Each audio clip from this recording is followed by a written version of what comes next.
Hello everyone, and welcome to my solo RPG channel.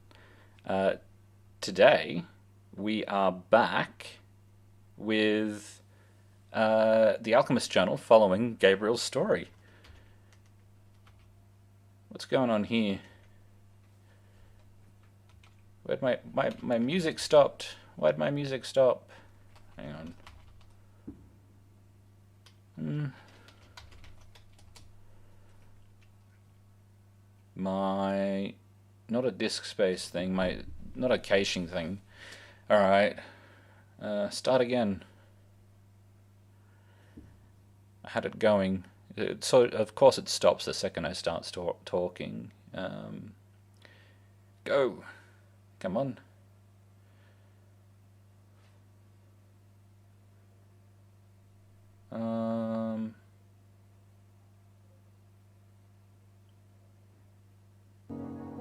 There we go. We're back. So, let's jump into it. Now that we, dealing with that. Alright, so.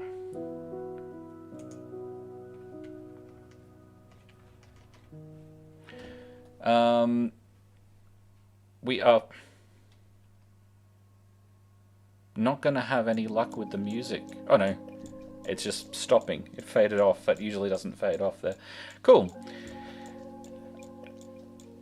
Gabriel's story, the Alchemist journal.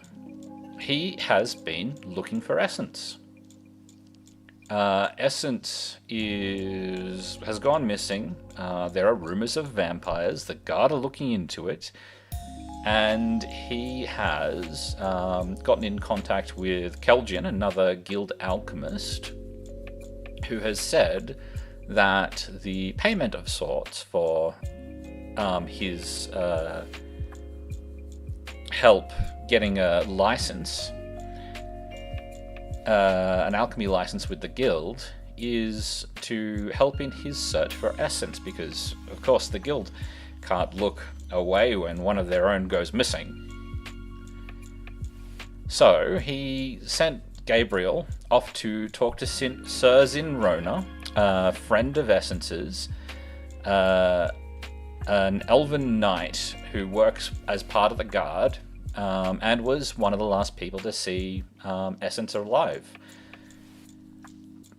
They had a chat, and she sent Gabriel off to see Nan Albanas, another member of the guild, or someone who hangs around the guild. Fancies herself as Essence's apprentice, and is now sleuthing around town looking for her. Gabriel found Essence in the marketplace in front of the town hall, and they had a chat. It turned out she was tailing one Lauren Rumblebeard, a tiefling who looked after a weapons shop that belonged to a Bernardine Bone Run. Bernardine Bone Run is of interest because, well, vampire rumors. And if people haven't been seen outside in the daylight for months, and rumors are heading around about that, that's always a good place to start looking. So she's been tailing Lauren around, and Gabriel went over to this, who said, look, you'll have to come back later because the manager of the shop, Lauren, is out. She should be back soon. She never came back. Gabriel staked out the house for the afternoon, went and got dinner quickly, but then came back and staked out the house again until a well-put-together lady left and went out to a gathering at what I've decided is a bookshop. Excuse me.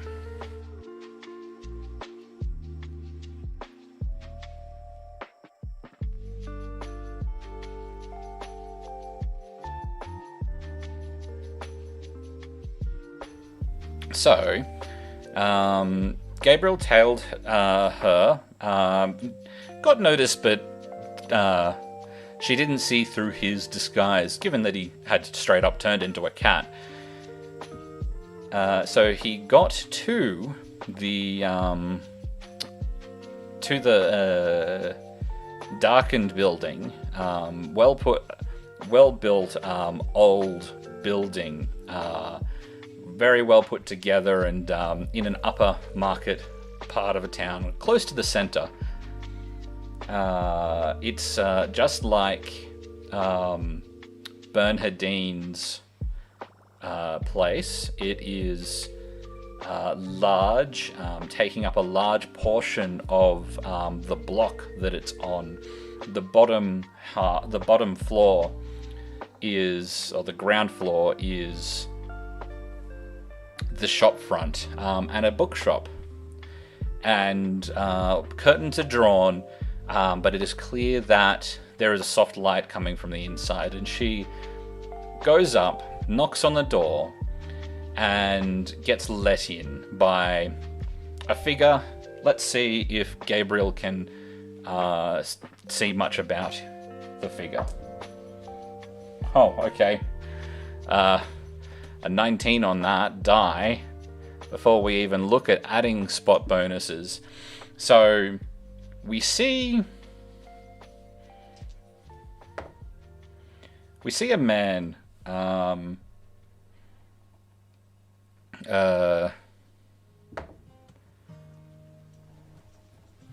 We see a thin, short man open the door, well dressed, well put together as well, and let her in with just a glance. No words are spoken, and the door closes again. And we can't see inside because the curtains are drawn. So let's just have a look at... Gabriel is still a cat. So looking at some of the things that cats get, listen is only +3. So listen will be based on wisdom. So we'll just straight up use Gabriel's wisdom, as they don't have any... He doesn't gain anything from being a cat that would help him. So he can hear pretty well into the place by getting up and walking along the windows. The curtains are obviously relatively thin. So he walks in along the window slowly, looking around as he is at anyone that's approaching the building, but it's pretty quiet. It is early in the evening, but here are mostly closed shop fronts. And so inside the house, he can hear the voices of 4 different people.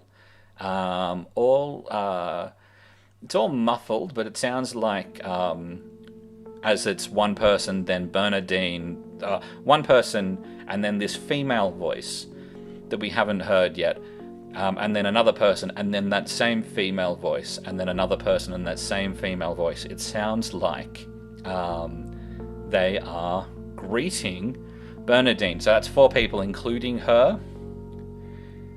So it's starting with the man, a male voice, soft male voice. We then have a female voice and another female voice. Okay, let's see how many times I can roll the same number on a die straight.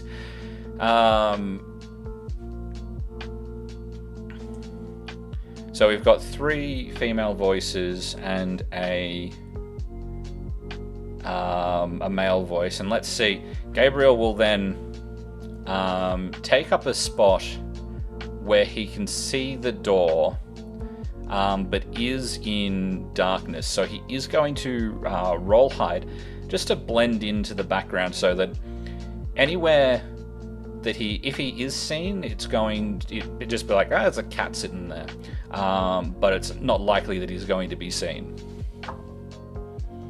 Okay, so not rolling too well.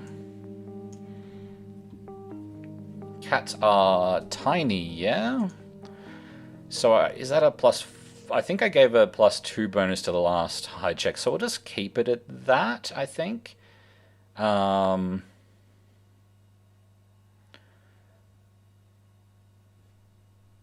have a +4 racial bonus to these things, which is probably just because they're tiny. So we'll do that from now on. So that...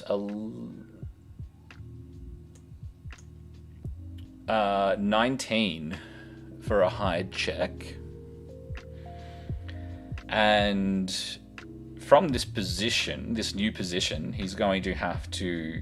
I don't think he can hear he can make out voices and stuff and go, okay, there are this number of people talking, but unless they start shouting, he's not going to make anything out. But we want to see how many other people turn up. And, well, if they do. Okay. So over the next 20 minutes or so, another 2 people show up. A dwarven man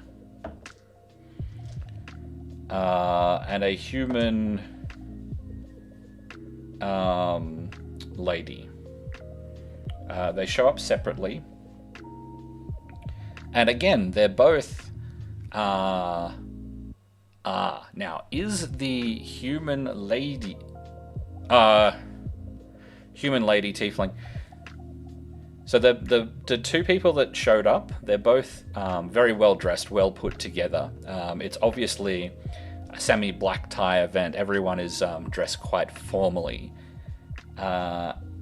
As they show up to this bookshop, the same elven man opens the door to both of them as they turn up. No words are spoken as they come in, but greetings, the same round of greetings happen as we go through. So the next question is... does Lauren show up? And we'll ask the Oracle this one.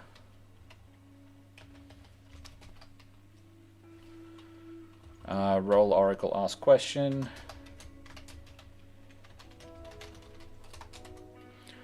And I'm going to say it's unlikely. I think we're going to say it's a small chance. No, she doesn't. So... the question is then, does Nan show up?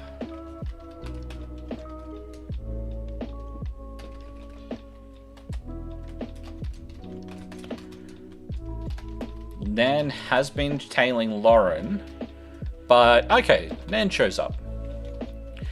Yeah, so Nan has been tailing Lauren, but something could have happened, and obviously did, to cause her to stop following Lauren and show up to this event. Maybe she overheard something. Maybe she just knew it was happening and wanted to see who was showing up.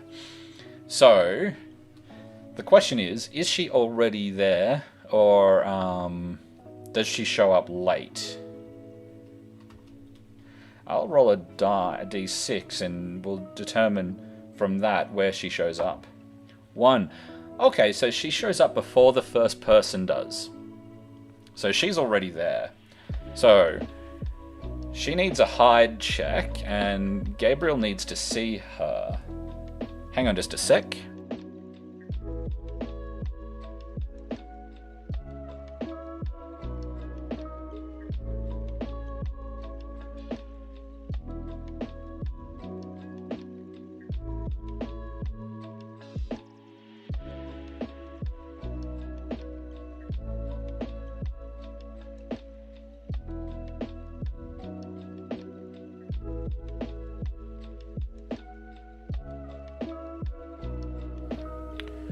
So I think Nan slightly stronger than the party, and I believe that we were saying that Gabriel's apparent level was 10.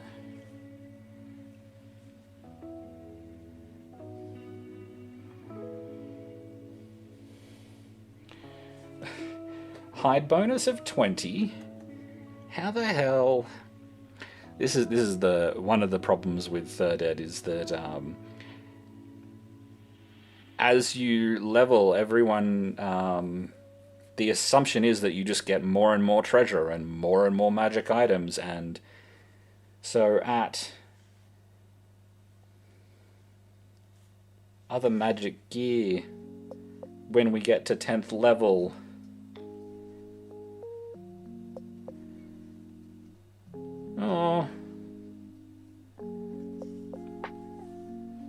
why is her hide so good then?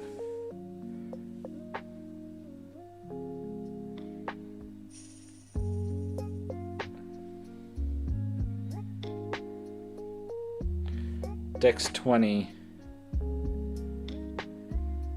So plus 5 Dex bonus, and then just that's how skills work.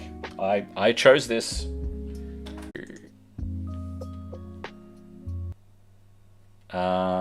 I don't think really I've got a strong case for the cat making my spot check any better. No.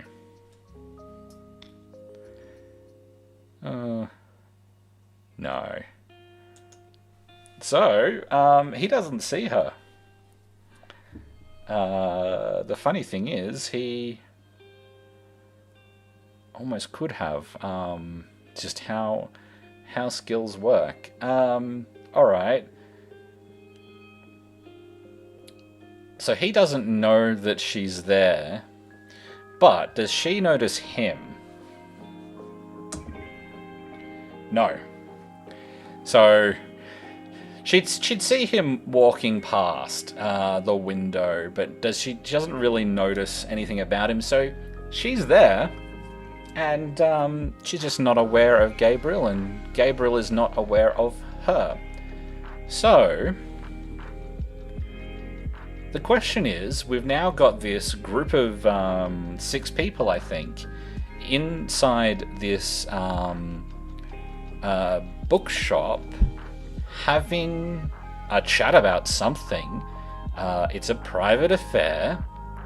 What action does Gabriel take?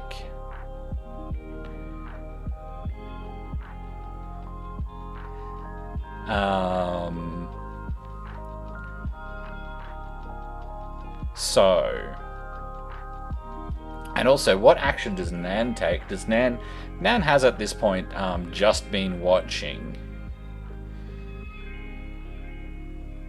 The two things that I can see Gabriel doing are what could be the most fun, just in walking into the building and introducing himself. Little bit brazen, but he doesn't have to be Gabriel. It could be that he could send in Helestina. Helestina could just walk in and try and introduce herself and see how that goes. Alternatively, which is where I'm leaning, he knows where she is. He knows, which means that if he knows where, what was her name? Bernhardine Bone Run is, he knows where she isn't. So,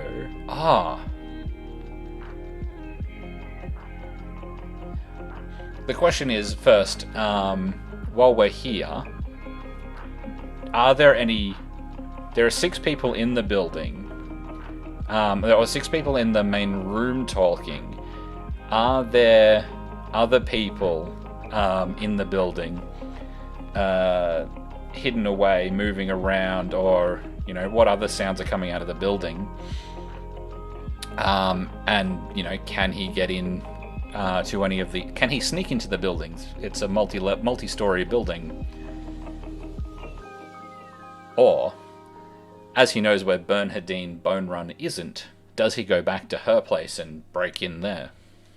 And have a look around.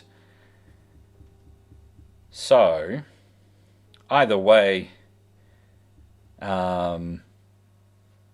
we'd get some information about what it's there. Let's see, while we're here, can he find a way in? So he'll get up on the roof, he'll have a look at the balconies.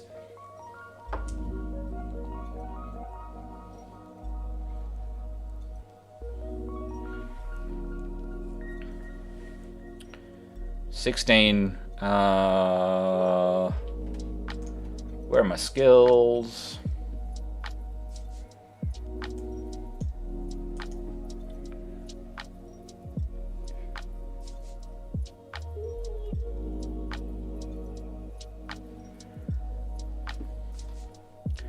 So he's going to get up, and the question is that we ask the Oracle, are there any openings that would allow a cat to enter?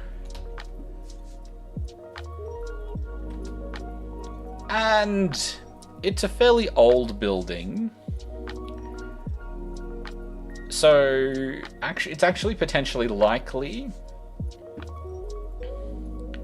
So the question is, from a security perspective, this is the problem with how we're doing it. I'm sort of thinking about it usually from a Dungeon Master's perspective, GM's perspective, Game Master's perspective. You think about, what do I know about my NPCs and would they allow these things? However, playing a solo game, I don't know anything about my NPCs. So I don't know if we found the vampires and we're just trying to ascertain that they are in fact the vampires. I don't know if we're barking up the wrong tree and this is a complete red herring. So usually at this point as a game master you know those answers, and so you can say, well, this is what the security of the place would be like.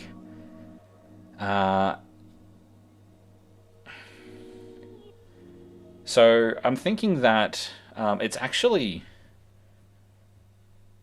So it's a very well maintained building, and whatever the case, they wouldn't want pests in there. But that doesn't necessarily mean that... I mean, cats are... in settings like this, cats are welcome creatures because they hunt rats and they deal with other pests. I'm just going to go 50-50. No. So at that point, there's nothing for Gabriel to see.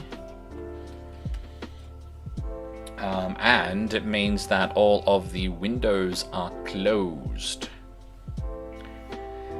So maybe that's paranoia on the case of some vampires not wanting anyone to... Maybe it's paranoia on the case of some cagey merchants who think themselves better than everyone else and don't want it in, and so they don't want any spies coming in to listening to their deals, listening to their dealings. But there's no natural hole for Gabriel to make. But can he open one in the ceiling?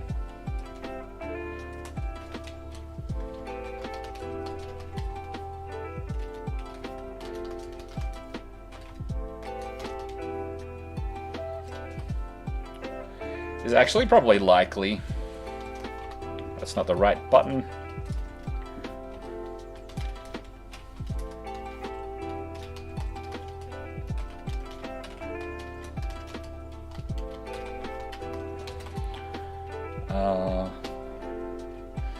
Gabriel finds a place that he is able to open a hole in the roof.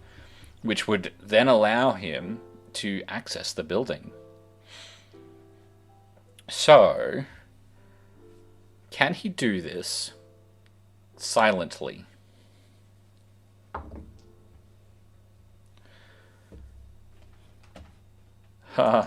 His move silently isn't great. But, so 8, and then because he's tiny, he's got a +4 to that. So 12. So the question is, do any of these, the people downstairs here... I'll just roll the one roll.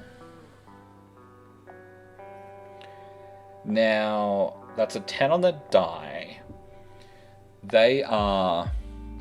It's a 3-story building. It's on the roof.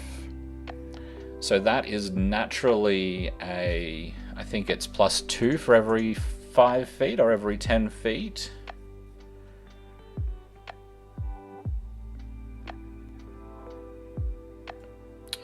Skills...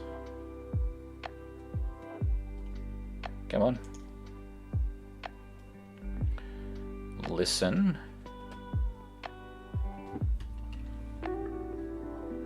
Spot.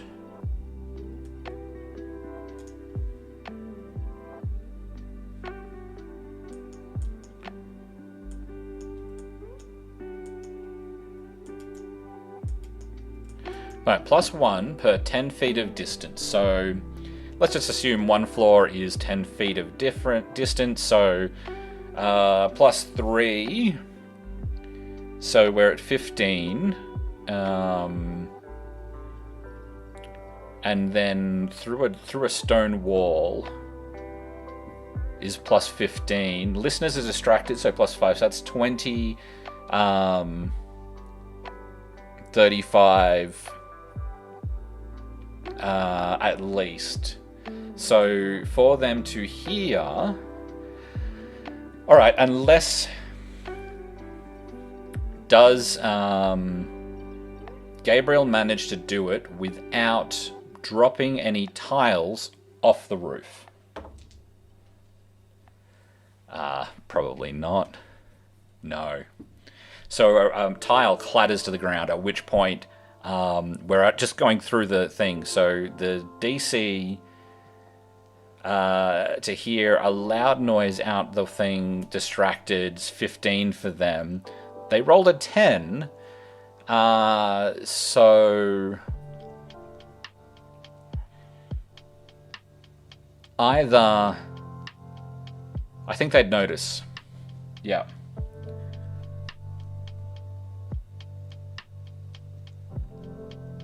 Yeah. They notice the noise. So Gabriel, listening to hear what happens.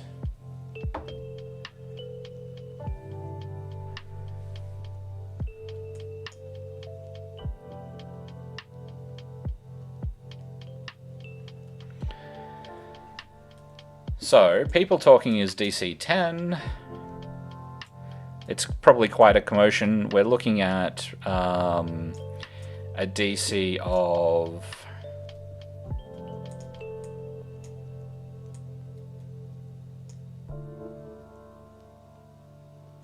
like 20. So actually, Gabriel stops and listens, and listens to the people go, what was that? And sort of look outside. There's a bit of the talking stops.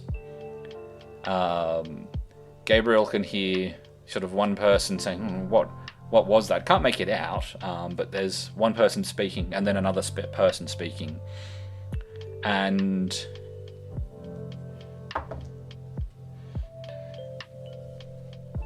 Nan doesn't really take notice of the cat.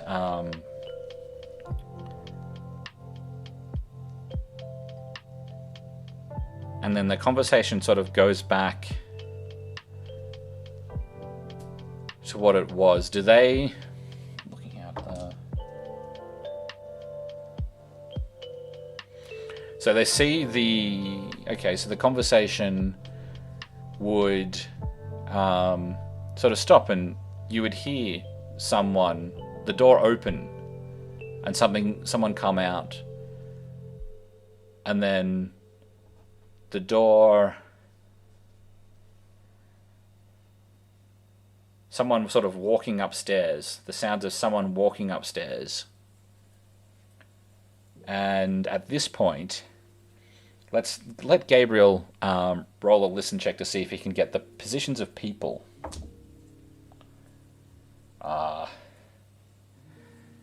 Okay. That's a 20. There's a lot going on, so I'm going to say that no, he can hear people moving out and around. But given that there's at least 6 people in the building, through a stone wall is plus 15, and we're actually looking at 3 stories worth of stuff. I'm going to say that he can hear that there are people talking downstairs, but that's it. Someone's moving through the house. One of the doors on the balcony opens, and that's sort of it. They sort of go back to the thing, and at some point, someone's going to have to. I think you'd hear. I think you'd hear someone shouting at him from the roof. What is he? What is it? A bloody cat or something? Damn cat, get off the roof! What are you doing up there? At which point, Gabriel goes, "Okay, look, no, I better scamper." In order to at least give them to try and trick them into believing that there was just something happening on the roof.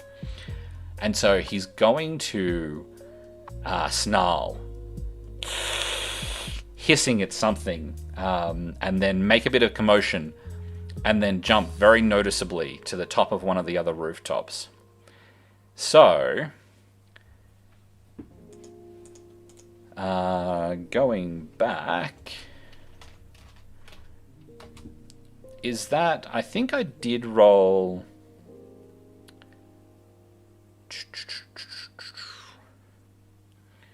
I think I did roll disguise last time, but is it bluff?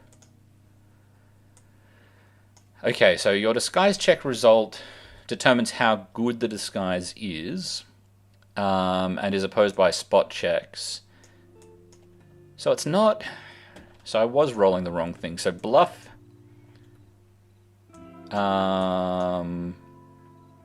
doesn't really talk about what bluff is, it just expects you to know. But feinting in combat, creating a diversion to hide, deliver a secret message, instill suggestion, display false alignment, disguise surface thoughts. So I think that bluff is the thing.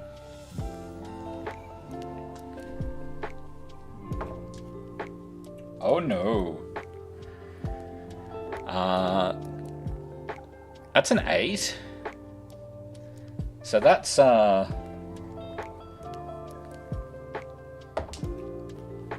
yeah.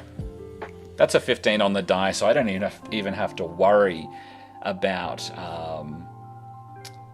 the fact that I don't really have stats for these characters. He is suspicious. I think that, obviously, in a fantasy world, people are aware that people have magical abilities and can come off as other things, and illusions are possible. And so, okay, it might be a cat fighting, but could be something else. And these people are paranoid. Why they're paranoid, we don't know yet, but they're probably paranoid. Either they're paranoid merchants, thinking that people are out to get them, that bloody merchants guild, coming in here and trying to take away our jobs, making themselves up all important, or they're vampires.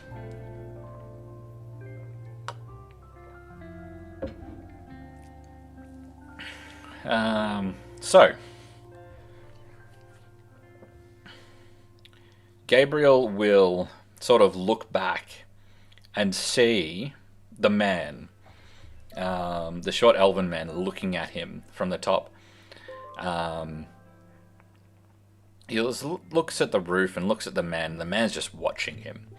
And so Gabriel will fake a limp, but limp away. And there's no way Nan doesn't notice this, so... yeah, Nan doesn't believe it either. And Gabriel slinks away.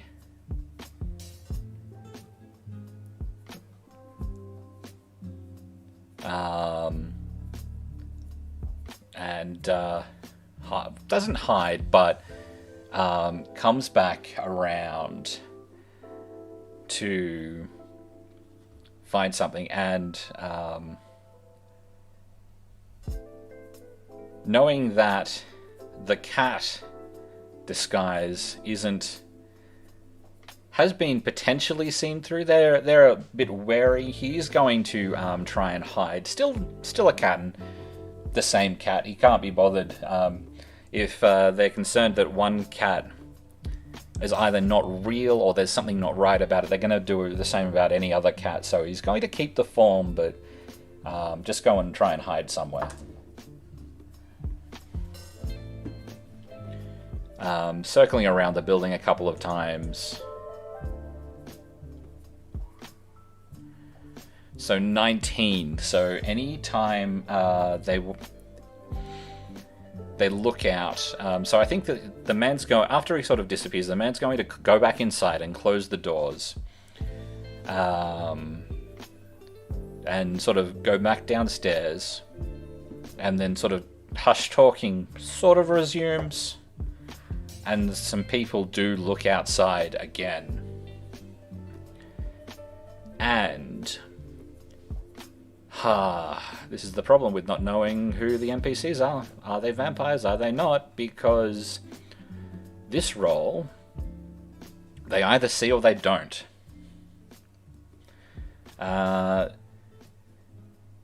Does, though, he manage to hide from Nan? No. Nan knows the cat is watching the house. So last time Nan saw Gabriel watching her, Gabriel did wave, and so she waved him over. This time Gabriel doesn't know she's there. He's hiding from them, and she knows that there's something different about that cat.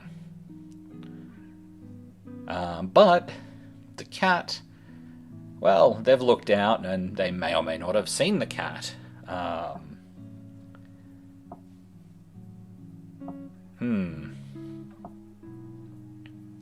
think she's going to keep watching him for the moment, at least, and see what happens.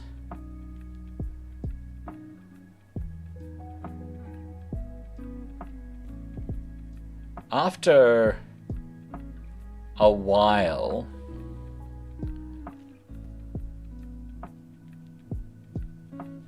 the talking sort of resumes inside and goes back to normal.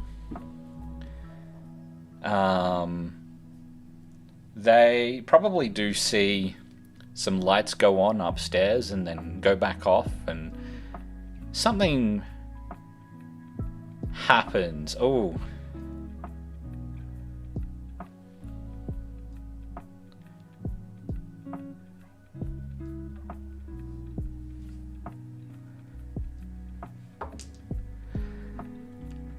I think that one of them's a mage.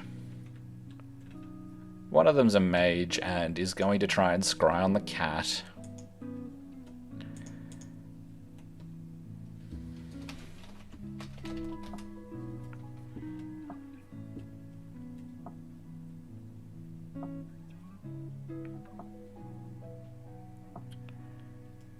Spells.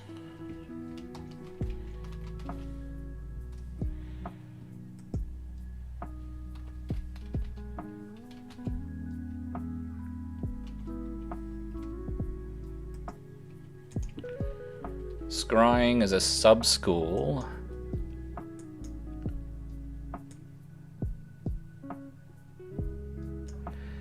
Any creature with an intelligence score of 12 or higher can notice the sensor by making a DC 12 intelligence check. A scrying spell creates an invisible magical sensor that sends you information. Unless noted otherwise, the sensor has the same powers of sensory acuity that you possess. This level of acuity includes any spells or effects that target you, but not spells or effects that emanate from you. However, the sensor is treated as a separate, independent sensory organ of yours.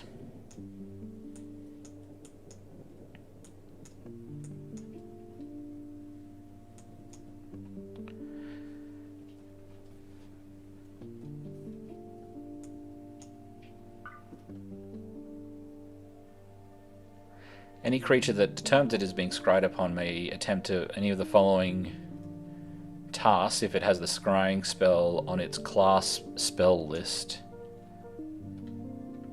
So that won't be...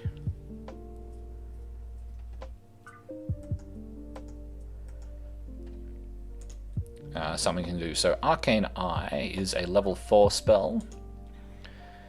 Clairvoyance is a level 3 spell. Greater Scrying, it's not that. Scrying is a 3, 4, or a 5th level spell. So, Clairvoyance creates an invisible magical sensor at a specific location that enables you to hear or see almost as if you were there. You don't need, but locate, place familiar to, must be known, a place familiar to you or an obvious one. Okay, so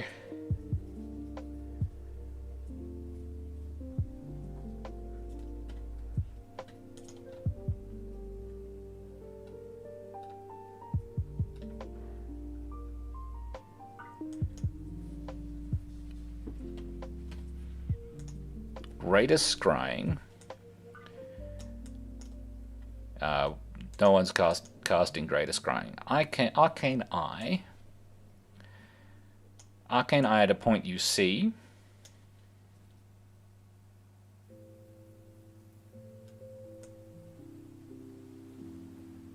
Okay, so that's a moving sensor.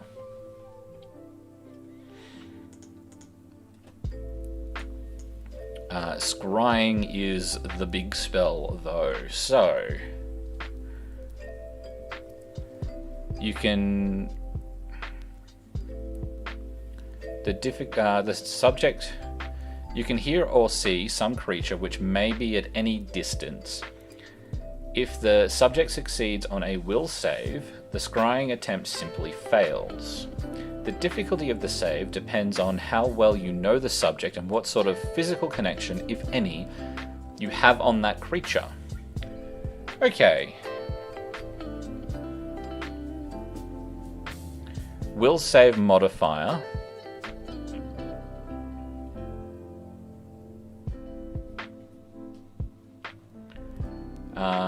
Connection.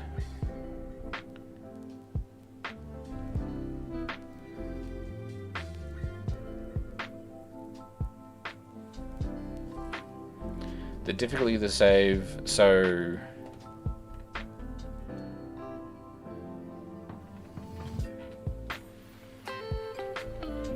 how did spell saves work?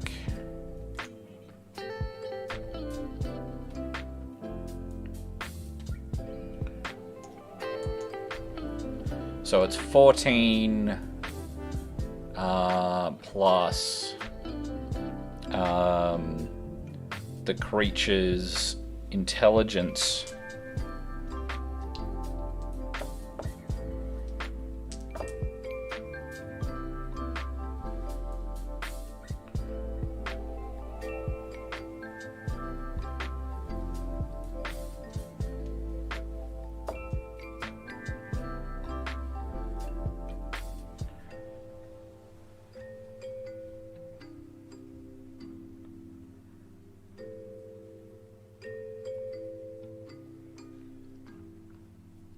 So we've got a DC of 18 plus. Okay, DC of 18. Just gonna go with that. So, Gabriel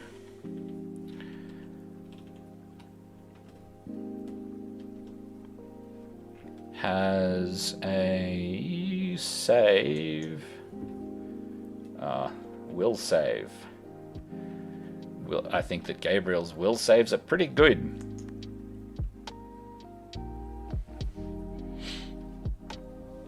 Okay, so connection, will save modifier, likeness or picture, possession. No, they don't have a connection. They're just trying to see if they can see the cat. The guy has just seen the cat.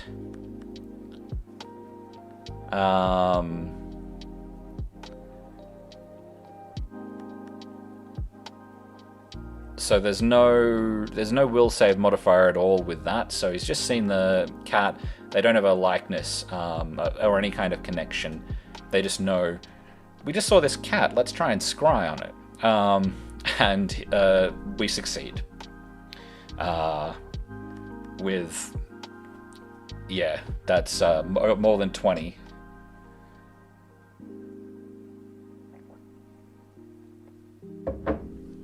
Just from the die roll. So,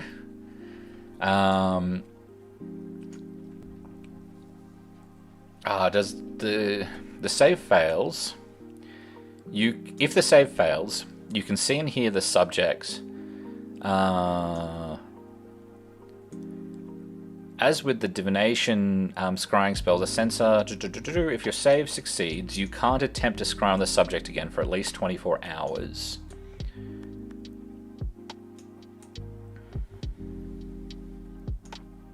Okay. So it straight up doesn't work, and there's nothing there about me being aware that they tried to cast the spell on me.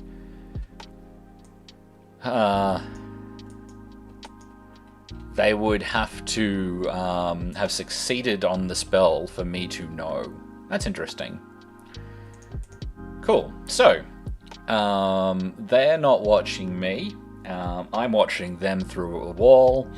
The question is, how long do they keep up their little soiree?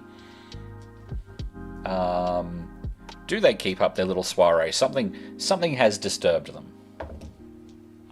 Look, they do.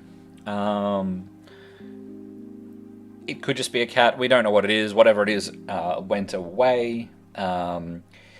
They may have seen it outside, but at the end of the day, as long as it doesn't come in, then, as far as they're aware, the only thing they're losing is that they know that the meeting happened.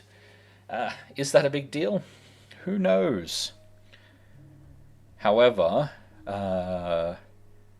if anything untoward were going to happen, it might be less likely to happen at this point. So, we're going to stick around because we want to see the faces of the different people. Again, we don't know Lauren's there. We don't know that Nan's there. Because, she's going to know that. So, the gathering does go on for another 4 hours. At which point, we do just sit there and let's just roll listen. So we're sort of aware that there's a number of people there is just doesn't change. There's they're just talking. It's all pretty quiet and demure. There's no raised voices at any point. No one's getting particularly excited about anything. It's just some kind of discussion is happening. And I think at this point, because it's going on, Gabriel is going to get a little bit bolder and try to get in. Because unless they catch him, what's he got to lose? So he's going to jump back across to the rooftop and try to enter.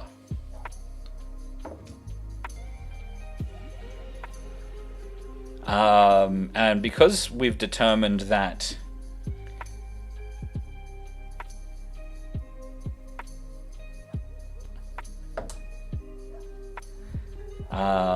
they're not going to hear him. We've determined that the walls are too thick. So the question is, does he notice? And I think he does. Because it was a DC 20 for that clairvoyance spell.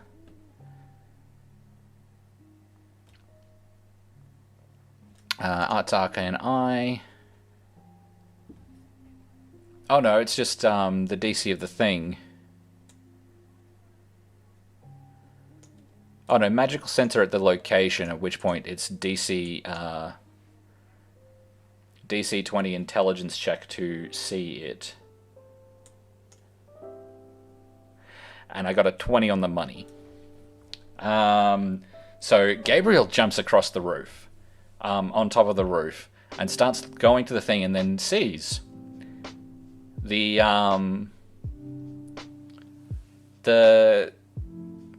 sensor, a scrying sensor. He knows what it is, a magical sensor watching him, and so he knows that they know that he's back on the roof. And so he is going to just stop and look at the sensor. Is he? No, he's going to pretend he hadn't gotten in, so he's going to continue walking, pretending like he doesn't see the sensor. So bluff to see if they believe that he doesn't see the sensor. All right. No. They see him see that sensor. They know he sees it. They know that they don't believe it. And I think that this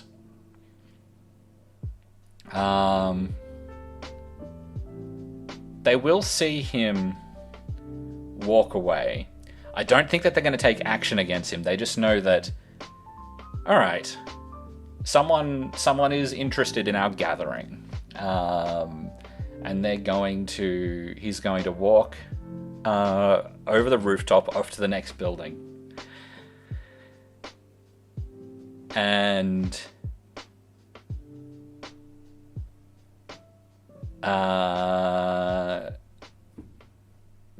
circle around again and wait to see the people leave. So, what did I say? This is where I need to actually take notes, because I believe that we've got Bernhardine. What is this? Elven man.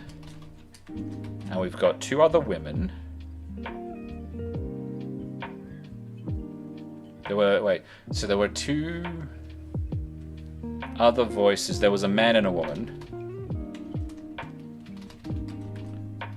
And then a man and a woman came in. No, I rolled the same. It was two women.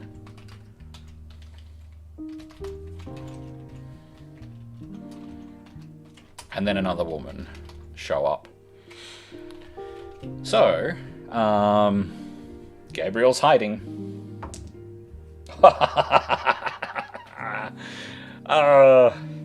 Gabriel does not pick a good hiding spot. Or the eye sense sees him as he tries to hide, or whatever it is. But they all see. So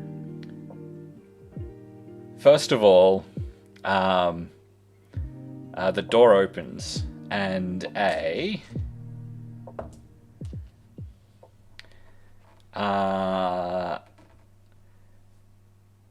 robed figure, short, thin figure in a cloak,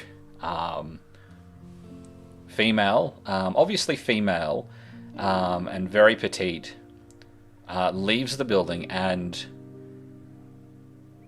she looks straight at Gabriel and then walks off up the road. And then a larger woman, larger than the small petite lady, a human-sized woman, also cloaked, walks out. Hang on. Instead of just making them all cloaked, another lady walks out, not cloaked, but she's well put together. She looks at Gabriel and walks away in the other direction. And then Bernhardine. She walks out, looks at the cat, and walks away.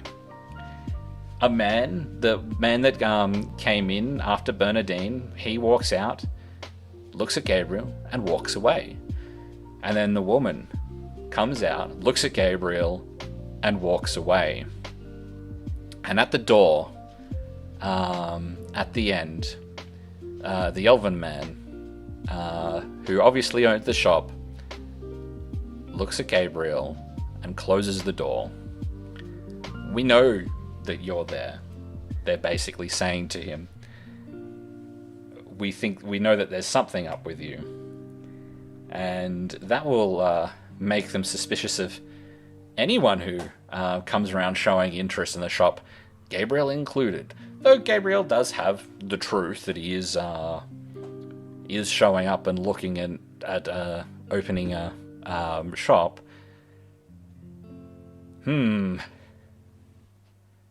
That will be interesting.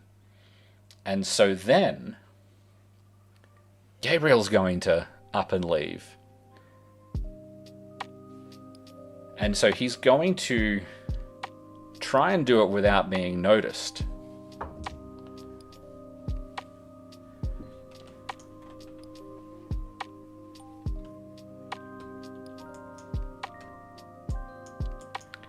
But while he's doing that,